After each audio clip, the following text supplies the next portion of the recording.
मध्यकालीन भारत की वो भूमि जहाँ संतों की वाणी और भक्तों के पदचिन्ह हवा में घुल चुके थे, जहाँ तलवारों की खनक के साथ साथ एकतारों की मधुर धुन भी गूंजती थी, वहीं अरावली की तलहटी में बसा था एक छोटा सा धूल भरा गांव धुआ। राजस्थान के टोंक क्षेत्र का ये गांव किसी ऐतिहासिक घटना या राजसी वैभव के लिए नहीं, बल्कि अपनी सादगी और धरती से जुड़े लोगों के लिए जाना जाता था। यहाँ के लोगों का जीवन चक्र सूर्य और पृथ्वी के साथ चलता था। सूर्योदय उनके लिए काम का आह्वान था और सूर्यास्त विश्राम का संकेत। इसी गांव की मिट्टी में जन्मा और पला बढ़ा एक युवक था जिसका नाम था धन्ना। वो जाट समुदाय का एक साधारण किसान था, जिसके लिए उसकी जमीन ही उसकी माँ थी और उसके पशु उसके परिवार का हिस्सा। उसका शरीर धूप और मेहनत से दबकर तांबे जैसा हो गया था और उसके हाथों में हल्की मूठ पकड़ने से पड़ी कठोर गांठें उसके अथक परिश्रम की कहानी कहती थी।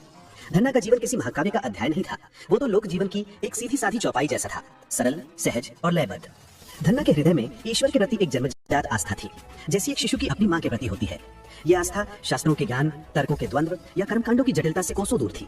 उसके लिए ईश्वर कोई दूर वैकुंठ में बैठा स्वर्ण सिंहासन पर विराजमान सम्राट नहीं था। उसका ईश्वर तो हवा में खुली ठंडक, बारिश की पहली बूंद की सौंधी महक, खेत में लहलहाती फसल और अपनी गाय की आंखों में दिखने वाली ममता में बसता था। वो मानता था कि जो इस सृष्टि का रचयिता है वो प्रेम और सरलता का भूखा होगा, न कि सोने चांदी और छप्पन भोग का। उस दौर में भक्ति आंदोलन की लहर उत्तर भारत में फैल रही थी। कबीर, रैदास, नानक जैसे संतों की वाणियां सामाजिक और धार्मिक रूढ़ियों पर प्रहार कर रही थी। वो बता रहे थे कि ईश्वर को पाने के लिए किसी मध्यस्थ, किसी जटिल यज्ञ या किसी ऊंची जाति की आवश्यकता नहीं है। उसे तो बस एक निर्मल मन और सच्चे प्रेम से पुकारने की जरूरत है। ये विचार धन्ना जैसे सरल हृदय लोगों के लिए अमृत के समान था। गांव के चौपाल पर या किसी साधु संत की संगति में जब भी वो ऐसे भजन सुनता तो उसका मन मयूर की तरह नाच उठता। उसे लगता यही तो सच्चा मार्ग है, यही तो उसका मार्ग है। फिर भी गांव का सामाजिक ताना बाना ब्राह्मणवादी कर्मकांडों से बुना हुआ था। गांव के मंदिर का पुजारी पंडित दीनानाथ अत्यंत विद्वान थे, पर उनका ज्ञान पोथियों तक सीमित था। वो मानते थे कि मोक्ष का मार्ग मंत्रों, अनुष्ठानों और सटीक विधि विधान से होकर ही जाता है। वो धन्ना जैसे किसानों को स्नेह तो करते थे, पर उन्हें आध्यात्मिक रूप से अज्ञानी और निम्न स्तर का ही समझते थे। उनके अनुसार हल चलाने वाले हाथ पूजा की थाली संभालने के योग्य नहीं थे। धन्ना ये सब देखता और चुपचाप अपने काम में लगा रहता। उसके मन में किसी के लिए कोई द्वेष नहीं था, बस एक गहरी प्यास थी अपने ठाकुर जी को रिझाने की, उनसे बातें करने की, उनकी सेवा करने की। वो नहीं जानता था कि यह प्यास उसे भक्ति के इतिहास में अमर कर देगी। एक ग्रीष्म ऋतु की तपती दोपहरी में जब सूरज आग उगल रहा था और धरती फटने को थी, धुआ गांव के बाहर एक बैलगाड़ी आकर रुकी। उसमें से एक तेजस्वी ब्राह्मण उतरे। उनका नाम था पंडित रामधर। वे द्वारिका की तीर्थ यात्रा से लौट रहे थे और कुछ दिनों के लिए धुआ गांव में रुकने का निश्चय किया था। गांव के मुखिया ने उनका भव्य स्वागत किया और उनके रहने की व्यवस्था गांव की सबसे अच्छी धर्मशाला में कर दी। पंडित रामधर केवल एक यात्री नहीं थे, वे एक पहुंचे हुए उपासक थे। उनके साथ सदा एक छोटी सी चंदन की पेटी रहती, जिसमें वो अपने प्राणों से भी प्रिय शालिग्राम शिला रखते थे। ये शिला उन्हें उनके गुरु से प्राप्त हुई थी और वो इसे साक्षात भगवान विष्णु का स्वरूप मानकर पूजते थे। उनका दिन इसी सेवा से आरंभ होता था। वे ब्रह्म मुहूर्त में उठते, नदी में स्नान करते, फिर लौटकर अपने शालिग्राम को पंचामृत से स्नान कराते, उन पर चंदन, तुलसी और पुष्प अर्पित करते। घंटों तक वो मंत्रोच्चार करते और फिर उन्हें शुद्धता से बनाए गए भोग का नैवेद्य अर्पित करते। धन्ना ने जब पंडित जी के बारे में सुना तो उसके मन में दर्शन की इच्छा प्रबल हो उठी। काम खत्म करके वो संकोच से धर्मशाला पहुंचा। उसने देखा पंडित जी अपनी पूजा में लीन थे। उस छोटे से काले चिकने पत्थर यानी शालिग्राम के प्रति पंडित जी की श्रद्धा, उनका प्रेम और उनकी सेवा का तरीका देखकर धन्ना मंत्रमुग्ध हो गया। वो एकटक उस दृश्य को देखता रहा। उसे लगा जैसे उस पत्थर में से एक दिव्य आभा निकल रही है। उसके भोले मन ने सोचा, कितने भाग्यशाली हैं ये पंडित जी। इनके ठाकुर जी तो इनके साथ ही रहते हैं, इनके हाथों से स्नान करते हैं, भोग ग्रहण करते हैं। काश मेरे पास भी ऐसे ठाकुर जी होते। इस दिन के बाद यह धन्ना का नित्य का क्रम बन गया। वो अपना काम जल्दी समाप्त करता और छिपकर पंडित रामधर की पूजा देखता। वो किसी शास्त्र या मंत्र को नहीं समझता था, पर वो उस भाव को समझ रहा था जो पंडित जी की आंखों में अपने इष्ट के लिए था। उसके भीतर अपने ठाकुर जी की सेवा करने की एक ऐसी तीव्र, अविरल और बालक जैसी हठपूर्ण लालसा जागी जिसे शांत करना अब असंभव था। कई दिन बीत गए। अब पंडित रामधर के विदा होने का समय आ गया था। सारा गांव उन्हें विदा करने के लिए इकट्ठा हुआ। लोग उन्हें दक्षिणा और भेंट दे रहे थे। धन्ना भी एक कोने में खड़ा था। उसकी आंखों में आंसू थे। जब पंडित जी जाने के लिए अपनी बैलगाड़ी पर बैठने लगे तो धन्ना दौड़कर उनके पैरों में गिर पड़ा। क्या हुआ बेटा, क्यों रो रहे हो? पंडित जी ने पूछा। धन्ना ने बड़ी मासूमियत और भोलेपन से कहा, पंडित जी आप तो जा रहे हैं, पर अपने ठाकुर जी को मेरे लिए छोड़ जाइए। मैं इनकी बहुत सेवा करूंगा, मैं इन्हें अकेला नहीं रहने दूंगा। पंडित रामधर और वहां खड़े सभी लोग ये सुनकर हंस पड़े। पंडित जी को उस किसान की अज्ञानता पर दया भी आई और थोड़ा क्रोध भी। उन्होंने उसे उठाने की कोशिश करते हुए कहा, अरे धन्ना, तू पागल हो गया है। ये शालिग्राम है, भगवान विष्णु का साक्षात स्वरूप। इनकी सेवा कोई बच्चों का खेल नहीं है। इसके लिए कड़े नियम, मंत्रों का ज्ञान और परम शुद्धता चाहिए। तुम एक किसान, दिन भर मिट्टी में काम करने वाले, तुम इनकी सेवा कैसे कर पाओगे? तुमसे कोई भूल हो गई तो अनर्थ हो जाएगा। ये तुम्हारे बस की बात नहीं है। परंतु धन्ना ने उनके पैर नहीं छोड़े। वो एक बच्चे की तरह जिद करने लगा, नहीं पंडित जी, मैं सब करूंगा, आप बस मुझे नियम बता दीजिए। मैं इन्हें भूखा नहीं रखूंगा, मैं इन्हें रोज नहलाऊंगा। कृपया करके इन्हें मुझे दे दीजिए, इनके बिना मैं जी नहीं पाऊंगा। धन्ना की आंखों में हट के साथ एक ऐसी सच्चाई और गहरा प्रेम था कि पंडित रामधर दुविधा में पड़ गए। वो जानते थे कि अपना पूज्य शालिग्राम तो वो किसी कीमत पर नहीं दे सकते थे, पर इस भोले भक्त का दिल तोड़ना उन्हें उचित नहीं लग रहा था। उन्होंने उसे टालने और उसका मन रखने के लिए एक उपाय सोचा। वे धन्ना को लेकर पास बहती नदी के किनारे गए। उन्होंने चारों ओर देखा और फिर पानी में से एक साधारण सा चिकना गोल मटोल काला पत्थर उठाया जो आकार में उनके शालिग्राम जैसा ही था। उसे धन्ना के हाथों में देते हुए उन्होंने कहा, लो यही तुम्हारे ठाकुर जी हैं, आज से तुम इनकी सेवा करना। धन्ना की खुशी का ठिकाना न रहा। उसने उस पत्थर को ऐसे चूमा जैसे उसे दुनिया का सबसे बड़ा खजाना मिल गया हो। पंडित जी ने अपनी जिम्मेदारी से मुक्त होते हुए कुछ हद तक उसका उपहास करते हुए निर्देश दिया, देखो धन्ना, नियम बहुत कड़ा है। प्रतिदिन सुबह सूर्योदय से पहले उठकर स्नान करना, फिर अपने ठाकुर जी को स्नान कराना, उन पर चंदन टीका लगाना। उसके बाद जो भी भोजन तुम अपने लिए बनाओ, पहले ठाकुर जी को उसका भोग लगाना। और याद रखना, जब तक ठाकुर जी भोग ग्रहण ना कर लें, तब तक तुम अन्न जल की एक बूंद भी ग्रहण मत करना, समझे? जी पंडित जी, जैसा आपने कहा मैं वैसा ही करूंगा, धन्ना ने परम श्रद्धा से सिर झुकाते हुए कहा। पंडित रामधर अपनी बैलगाड़ी पर बैठे और मन ही मन हंसते हुए चले गए। कैसा मूर्ख है, 2-4 दिन में जब पत्थर भोजन नहीं करेगा तो खुद ही थक हार कर इसे फेंक देगा। वे नहीं जानते थे कि उन्होंने अनजाने में ही भक्ति के एक नए अध्याय की नींव रख दी थी। धन्ना उस पत्थर को अपने सीने से लगाए घर की ओर चल पड़ा। उसके पैरों में आज एक नई गति थी और आंखों में एक दिव्य स्वप्न। उस रात धन्ना को नींद नहीं आई। वो बार बार उस काले पत्थर को देखता, उसे प्यार से सहलाता और मन ही मन कल्पना करता कि सुबह वो अपने ठाकुर जी की कैसे सेवा करेगा। उसने अपनी पत्नी रुक्मिणी को सारी बात बताई। रुक्मिणी एक व्यावहारिक और सीधी सादी स्त्री थी। उसे अपने पति के भोलेपन पर प्यार भी आया और चिंता भी हुई। अरे तुम भी किन बातों में आ गए, पत्थर भी भला कभी भोजन करते हैं क्या? पंडित जी तो तुम्हारा मन रखने के लिए दे गए हैं, उसने समझाने की कोशिश की। नहीं रुक्मिणी, तुम नहीं समझोगी, ये साधारण पत्थर नहीं, मेरे ठाकुर जी हैं। पंडित जी ने स्वयं कहा है, देखना मैं इनकी ऐसी सेवा करूंगा कि वे मुझसे प्रसन्न हो जाएंगे। धन्ना ने अटूट विश्वास के साथ कहा। अगले दिन धन्ना ब्रह्म मुहूर्त में ही उठ गया, जबकि आसमान में तारे भी पूरी तरह विदा नहीं हुए थे। वो नदी पर गया, कड़ाके की ठंड में डुबकी लगाई और लौट कर आया। उसने घर के एक कोने को लीप पोत कर पवित्र किया और वहां एक लकड़ी का पाटा स्थापित किया। फिर उसने अपने ठाकुर जी को एक कांसे की थाली में विराजमान किया और उन्हें बड़े प्रेम से शीतल जल से स्नान कराया। उसने अपनी उंगली से चंदन घिसा और उनके ऊपर एक सुंदर सा तिलक लगाया। अब बारी थी भोग लगाने की। रुक्मिणी ने सुबह के भोजन के लिए बाजरे की 2 मोटी मोटी रोटियां और मिट्टी की कुल्हड़ी में ताजा छाछ यानी मक्खन निकाला हुआ दही तैयार की थी। यही उनका नित्य का भोजन था। धन्ना ने पूरी थाली वैसी की वैसे ही ले जाकर अपने ठाकुर जी के सामने रख दी। हाथ जोड़कर आंखें बंद करके वो बैठ गया और प्रार्थना करने लगा। हे ठाकुर जी, मैं तो गरीब किसान हूँ, मेरे पास 56 भोग तो नहीं है।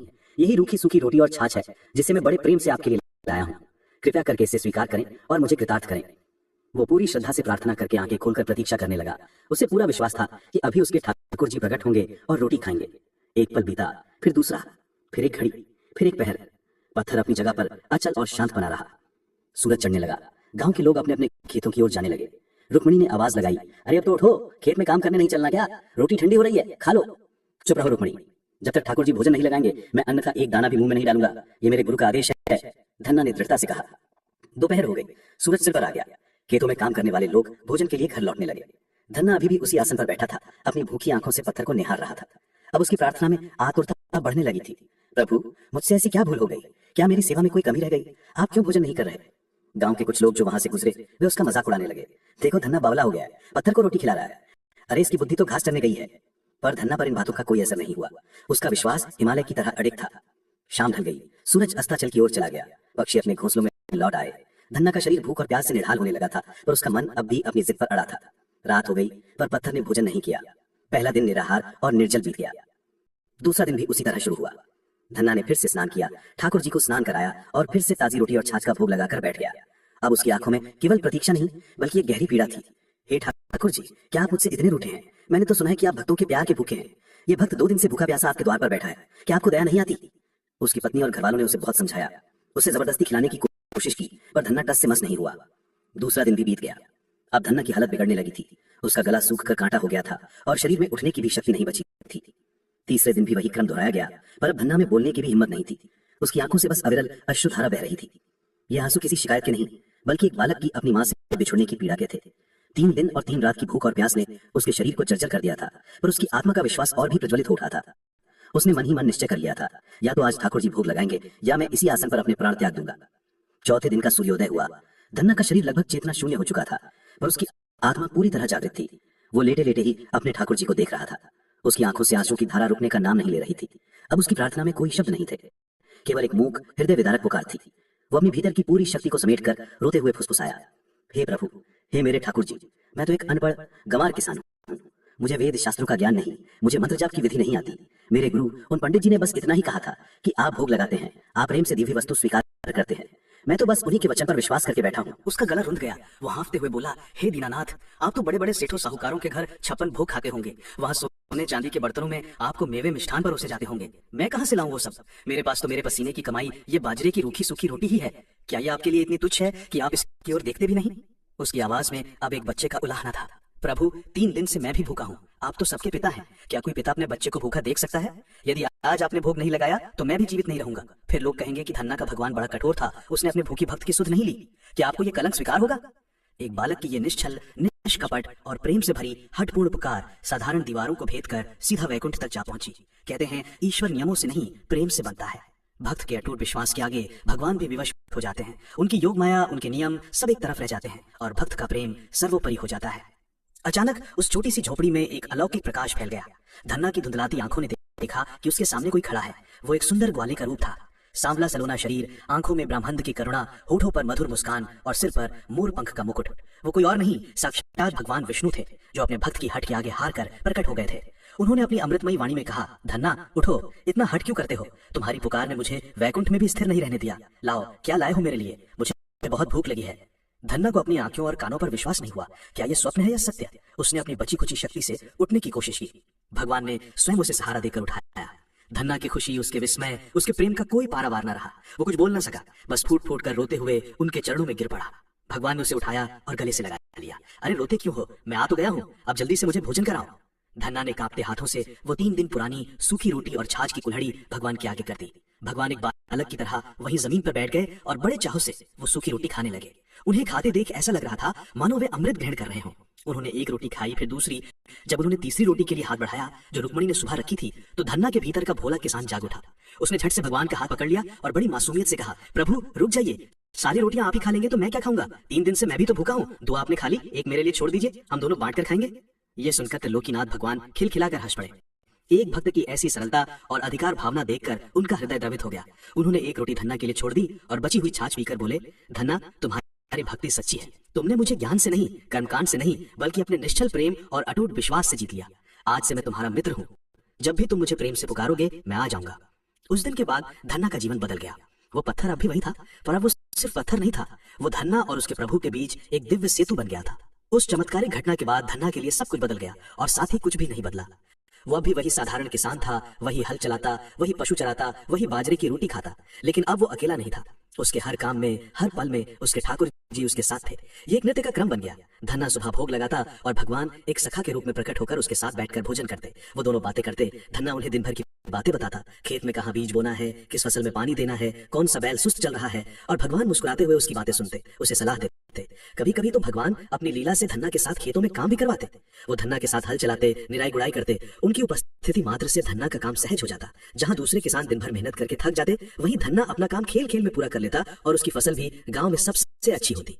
गांव के लोग ये बदलाव देख रहे थे, पर समझ नहीं पा रहे थे। वो देखते कि धन्ना अकेले में बातें करता है, हंसता है। उन्हें लगता कि वो सचमुच पागल हो गया है। उसकी पत्नी रुक्मिणी भी शुरू में हैरान थी, पर जब उसने अपनी आंखों से धन्ना की थाली में से रोटी का गायब होता देखा और अपने पति के चेहरे पर एक अलौकिक आनंद महसूस किया, तो वो समझ गए कि ये कोई जादू नहीं, बल्कि भक्ति की पराकाष्ठा है। उसका मन भी श्रद्धा से भर गया। धन्ना और भगवान के बीच का ये रिश्ता गुरु शिष्य या स्वामी सेवक का नहीं था, बल्कि 2 मित्रों का था। धन्ना उन्हें कभी ठाकुर जी, कभी प्रभु और कभी बस मित्र कहकर पुकारता। उसका प्रेम इतना सहज था कि उसमें भय या संकोच की कोई जगह नहीं थी। एक वर्ष मानसून ने धोखा दे दिया। आषाढ़ बीता, सावन सूखा निकल गया। आकाश में बादल घिरते पर बिना बरसे ही चले जाते। धरती में दरारें पड़ गई, कुएं तालाब सूखने लगे। किसानों के चेहरे पर चिंता की लकीरें गहरी हो गई। बड़ी मुश्किल से भादों में एक 2 बार हल्की बारिश हुई, जिससे बस इतनी नमी हुई कि ज्वार की बुआई की जा सके। सब किसानों ने अपने घरों में बचा कर रखे अच्छे से अच्छे बीज निकाले और अपने अपने खेतों की ओर चल दिए। धन्ना जाट ने भी अपनी पोटली में साल भर के लिए बचा कर रखा हुआ बेहतरीन ज्वार का बीज लिया और अपने बैलों को हाँकते हुए खेत के लिए निकल पड़ा। उसका मन प्रसन्न था। उसे अपने ठाकुर जी पर पूरा भरोसा था कि वो उसकी फसल को सूखने नहीं देंगे। जब वो गांव के बाहर निकला तो उसने देखा कि रास्ते के किनारे एक पेड़ के नीचे 4 साधु अत्यंत दयनीय अवस्था में पड़े हुए थे। उनके शरीर सूख कर कांटा हो गए थे, होठ पपड़ाए हुए थे और वे भूख से तड़प रहे थे। धन्ना ने तुरंत अपने बैल रोक लिए। वो उनके पास गया, हाथ जोड़कर प्रणाम किया और पूछा, हे महात्माओं, आप सब इतने व्याकुल क्यों हैं? मैं आपकी क्या सेवा कर सकता हूँ? एक वृद्ध साधु ने शीर्ण स्वर में कहा, बेटा, हम कई दिनों से यात्रा कर रहे हैं। हमारे पास जो कुछ भी था वो समाप्त हो गया। 2 दिन से हमने अन्न का एक दाना भी नहीं देखा। अब तो प्राण निकलने वाले हैं। यदि कहीं से कुछ भोजन मिल जाता तो हमारे प्राण बच जाते। साधुओं की यह दशा देखकर धन्ना का हृदय करुणा से भर गया। उसने एक पल भी नहीं सोचा। उसके पास उस समय उन बीजों के अलावा कुछ भी नहीं था। उसने अपनी पोटली खोली और कहा, महाराज, मेरे पास इस समय भोजन तो नहीं है, पर यह ज्वार का बीज है। ये कच्चा है, पर आपकी भूख शांत करने के लिए पर्याप्त है। आप इसे स्वीकार करें। भूखे साधु उन बीजों पर टूट पड़े। वे मुट्ठी भर भर कर कच्चा ज्वार खाने लगे। धन्ना खड़ा खड़ा उन्हें देखता रहा। उसके चेहरे पर परम संतोष का भाव था। साधुओं ने अपनी भूख शांत की, धन्ना को ढेरों आशीर्वाद दिए और अपने रास्ते पर चले गए। अब धन्ना के हाथ में खाली पोटली थी। खेत में बोने के लिए एक भी दाना नहीं बचा था। तभी उसे अपनी पत्नी रुक्मिणी का ख्याल आया, जो बड़े गर्म स्वभाव की थी। उसने सोचा कि यदि उसे पता चला कि मैंने घर का सारा बीज साधुओं को खिला दिया तो बहुत झगड़ा होगा। बालक क्या खाएंगे ये सोचकर वो बहुत क्रोधित होगी। इस धर्म संकट से बचने के लिए धन्ना के भोले मन में एक युक्ति आई। उसने खेत में जाने वाले रास्ते से मुट्ठी भर भर के कंकड़ पत्थर इकट्ठा कर लिए और अपनी खाली पोटली में भर लिए। जब वो खेत पहुंचा तो उसने देखा कि बाकी सब किसान अपने अपने खेतों में बीज बो रहे हैं। धन्ना ने भी अपनी पोटली खोली और उन कंकड़ों को खेत में ठीक उसी तरह बोना शुरू कर दिया जैसे ज्वार बोई जाती है। दूर से देखने वाले को यही लग रहा था कि धन्ना भी ज्वार ही बो रहा है। अपना काम खत्म करके वो भी शाम को बाकी किसानों के साथ चुपचाप घर लौट आया। दिन बीतते गए। उस थोड़ी सी बारिश के बाद आसमान फिर से कोरा हो गया। जिन किसानों ने ज्वार बोई थी उनके खेतों में छोटे छोटे अंकुर तो फूटे, पर पानी की कमी के कारण वे पीले पड़कर मुरझाने लगे। किसानों की रही सही उम्मीद भी टूटती जा रही थी। लेकिन धन्ना के खेत में एक अद्भुत चमत्कार हो रहा था। जहां उसने कंकड़ बोए थे वहां से हफ्तों के भीतर हरी भरी बेलें उगने लगी। वे बेलें इतनी तेजी से बढ़ी कि उन्होंने पूरे खेत को ढक लिया और फिर उन पर मोटे मोटे हरे हरे तुम्बे, एक प्रकार का बड़ा कड़वा लौकी जैसा फल, लगने लगे। पूरा खेत अनगिनत विशाल तुमों से भर गया। उनकी हरियाली बाकी गांव के सूखे खेतों के बीच एक नखलिस्तान जैसी लग रही थी। एक दिन पड़ोसी खेत वाले ने धन्ना की पत्नी रुक्मिणी से कहा, भाभी तुमने इस बार खेत में ज्वार नहीं बोई क्या? तुम्हारे खेत में तो गजब की तुमों की फसल हुई है। इतने बड़े बड़े तुम्बे तो हमने आज तक देखे नहीं। रुक्मिणी को बड़ा आश्चर्य हुआ। वो भागी भागी अपने खेत पहुंची। वहां का दृश्य देखकर वो दंग रह गई। सबके खेत सूखे और वीरान पड़े थे और उनका खेत हरे भरे तुम्बों से लदा हुआ था। उसे गुस्सा भी आया और हैरानी भी हुई। उसने सोचा, ये कैसा आदमी है, खाने के लिए ज्वार बोनी थी और यहाँ कड़वे तुम्बे उगा दिए। अब इनका क्या करेंगे? इन्हें तो जानवर भी नहीं खाते। गुस्से में उसने एक सबसे बड़ा तुम्बा तोड़ा और उसे अपने सिर पर रखकर घर की ओर चल पड़ी। उस समय धन्ना घर पर कुछ भक्तों के साथ सत्संग कर रहा था। उसने दूर से ही अपनी पत्नी को सिर पर तुम्बा रखे गुस्से में आते देख लिया। वो समझ गया कि आज खैर नहीं। उसने भक्तों से जल्दी से विदा ली। रुक्मिणी ने घर में घुसते ही वो भारी भरकम तुम्बा धन्ना के सिर पर दे मारा और चिल्लाई, तुम्हें शर्म नहीं आती? खेत में ये जहर उगा दिया है। अब तेरे बच्चे क्या खाएंगे? कहाँ गया वो बीज जो मैंने तुम्हें दिया था? धन्ना ने चुपचाप अपने सिर का बचाव किया। तुम्बा उसके सिर से टकराकर जमीन पर गिरा और गिरते ही चटाक की आवाज के साथ दो टुकड़ों में टूट गया। और फिर जो हुआ वो एक और चमत्कार था। उस टूटे हुए तुम्बे के भीतर से कड़वा गुदा या बीज नहीं, बल्कि मोतियों जैसे चमकते हुए मोटे मोटे ज्वार के दाने झरने की तरह बाहर बिखर गए। पूरा आंगन स्वच्छ उत्तम गुणवत्ता वाली ज्वार से भर गया। रुक्मिणी की आंखें फटी की फटी रह गईं। उसका गुस्सा एक पल में आश्चर्य और श्रद्धा में बदल गया। उसे समझते देर न लगी कि ये उसके पति की भक्ति और उनके ठाकुर जी की ही कोई लीला है। उसने अपने पति के पैर पकड़ लिए और अपनी कठोर वाणी के लिए क्षमा मांगने लगी। धन्ना मुस्कुराया। उसने पत्नी को उठाया और कहा, यह सब मेरे ठाकुर जी की कृपा है रुक्मिणी। अब रुक्मिणी को विश्वास हो गया कि बाकी तुम्बों में भी ज्वार ही भरी होगी। वो धन्ना को लेकर वापस खेत की ओर दौड़ी। वहां उन्होंने एक बड़ी सी चादर बिछाई और एक एक करके तुम्बे फोड़ने लगे। हर तुम्बे में से धड़ी धड़ी यानी लगभग 5-5 किलो बेहतरीन ज्वार निकल रही थी। देखते ही देखते वहां ज्वार का एक पहाड़ जैसा ढेर लग गया। उस साल बाकी पूरे गांव में अकाल पड़ा। किसानों की फसल पूरी तरह चौपट हो गई थी और उनके घरों में अन्न का एक दाना भी नहीं था। लोगों के बच्चे भूख से बिलख रहे थे। वहीं दूसरी ओर धन्ना भक्त के घर में ज्वार के भंडार लगे हुए थे। ये ज्वार किसी साधारण फसल का परिणाम नहीं थी, ये तो सीधे भगवान का प्रसाद थी। धन्ना ने अपनी पत्नी से कहा, रुक्मिणी ये सारी ज्वार केवल हमारे लिए नहीं है, ये तो प्रभु ने पूरे गांव के लिए भेजी है। कोई भी गांव वाला भूखा नहीं सोना चाहिए। उसने गांव में मुनादी करवा दी कि जिसके भी घर में अनाज की कमी हो वो आकर धन्ना के यहाँ से ले जाए। पूरा गांव धन्ना के खेत में उमड़ पड़ा। धन्ना ने उदारता पूर्वक सबको लगभग 10-10 मन यानी 4-4 क्विंटल ज्वार बांटी। उसने ये सुनिश्चित किया कि गांव के हर घर का भंडार भर जाए। अपने घर के लिए भी वे पर्याप्त ज्वार ले गए। उस दिन पूरे गांव ने धन्ना जाट की जय जयकार की। जो लोग कल तक उसे बावला और पागल कहकर उसका उपहास उड़ाते थे, आज वे उसके पैरों में गिरकर उसे भक्त शिरोमणि कह रहे थे। उन्होंने माना कि सच्ची भक्ति में जो शक्ति है वो किसी भी चमत्कार को संभव कर सकती है। धन्ना की पत्नी रुक्मिणी का जीवन भी पूरी तरह बदल गया। वो भी अपने पति के साथ भक्ति के मार्ग पर चल पड़ी। भक्त धन्ना जाट ने अपना शेष जीवन इसी सरलता, सेवा और भक्ति में बिताया। उनकी ख्याति दूर दूर तक फैल गई। लोग उनसे मिलने आते, सत्संग करते और भक्ति का मर्म समझते। उन्होंने ये सिद्ध कर दिया कि ईश्वर किसी विधि विधान, ज्ञान विज्ञान या कर्म कांड का नहीं, बल्कि केवल सच्चे प्रेम और निर्मल भाव का भूखा है। भक्ति के लिए किसान होना, अनपढ़ होना या गरीब होना कोई बाधा नहीं है। बाधा है तो बस मन का अहंकार और अविश्वास। उनकी भक्ति की पवित्रता और शक्ति इतनी महान थी कि उनकी वाणी को सिख धर्म के सबसे पवित्र ग्रंथ श्री गुरु ग्रंथ साहिब में भी सम्मान पूर्वक स्थान दिया गया। उनके द्वारा रचे गए पद आज भी गुरुद्वारों में और भक्त मंडलों में बड़े प्रेम और श्रद्धा से गाए जाते हैं। ये इस बात का प्रमाण है कि सच्ची भक्ति किसी एक पंथ या संप्रदाय की सीमाओं में नहीं बंधती, वो तो सार्वभौमिक और शाश्वत होती है। भक्त धन्ना जाट की कथा भक्ति, निष्ठा और अटूट विश्वास की एक अद्भुत मिसाल है। ये हमें बताती है कि जब विश्वास अडिग हो तो एक साधारण पत्थर में भी परमात्मा को प्रकट होने पर विवश किया जा सकता है। जब भाव निश्चल हो तो खेत में बोए गए कंकड़ भी मोतियों जैसी फसल दे सकते हैं। ये कथा आज भी लाखों लोगों के लिए प्रेरणा का स्रोत है। ये हमें सिखाती है कि ईश्वर तक पहुंचने का सबसे जटिल मार्ग हमेशा सबसे अच्छा मार्ग नहीं होता। भक्ति का सबसे सरल मार्ग, प्रेम, विश्वास और समर्पण का मार्ग ही सबसे सीधा और सबसे प्रभावी मार्ग है। धन्ना जाट का जीवन इसी सत्य का जीवंत प्रमाण है। एक ऐसी महागाथा जो हमें याद दिलाती है कि भगवान भक्त के वश में है और एक सच्चा भक्त अपनी भक्ति से पूरी दुनिया का कल्याण कर सकता है।